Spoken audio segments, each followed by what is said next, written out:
This is probably the worst air gun that I've ever owned. It's so bad I gotta wear eye protection just looking at it.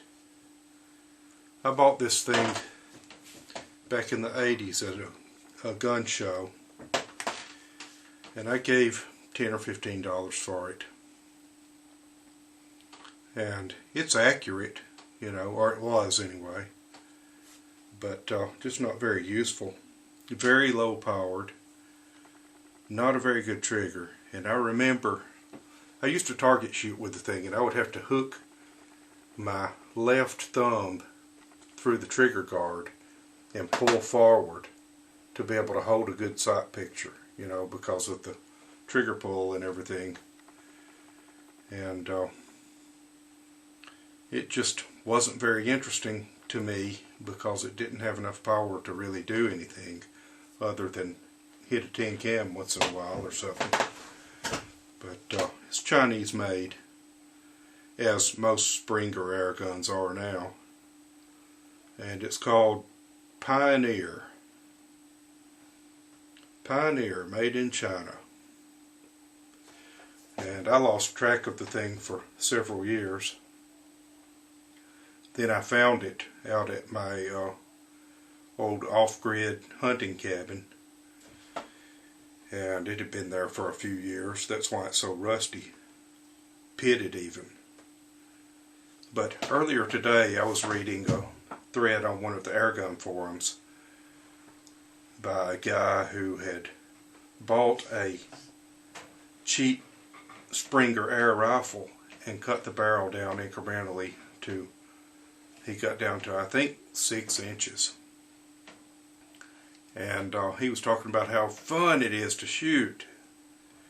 And I thought, you know, I wonder if that old pistol will still shoot. I wouldn't have to chop it down. It's already got about a 6-inch barrel, looks like. Maybe 7. So I dug it out, and I had to hit it with my hand to open it, and rust flakes fell all over the place, just flew everywhere when I opened it. And I didn't do anything to it. I didn't, you know, other than just beating it open with my hand.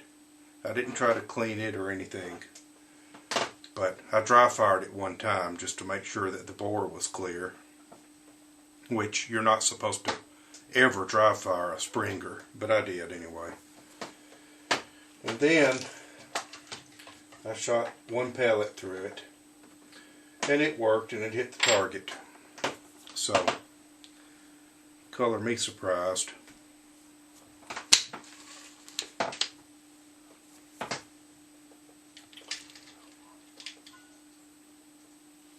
So we're gonna demonstrate.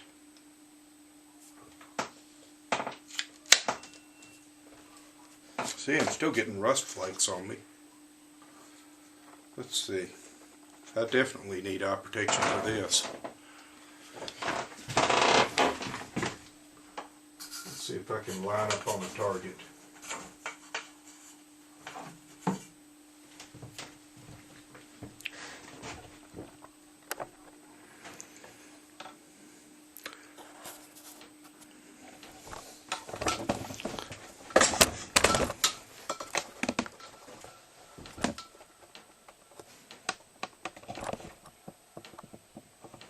Probably need to zoom in a little bit.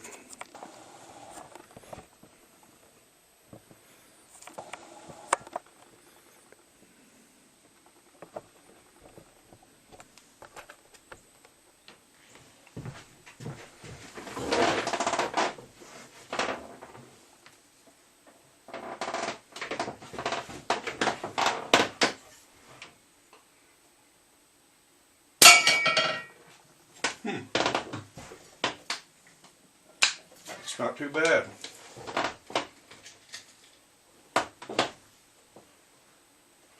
Keep in mind, I've done nothing to this except hammer on it.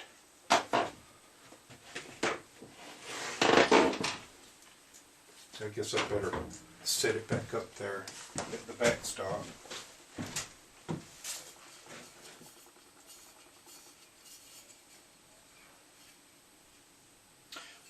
knocked it over, but I don't see a hole in it. Just a little dent right around the top rim.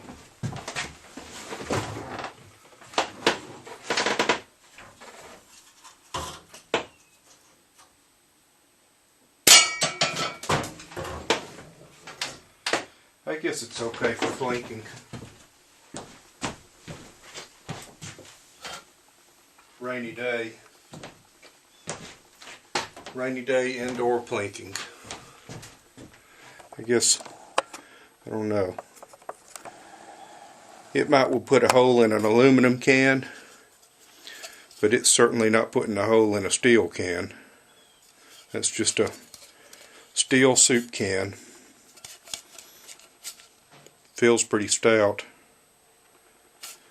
but I'm surprised at the level of abuse this thing has taken just by, you know, laying in an unsealed cabin and rusting away, and yet it still shoots as well as it ever did.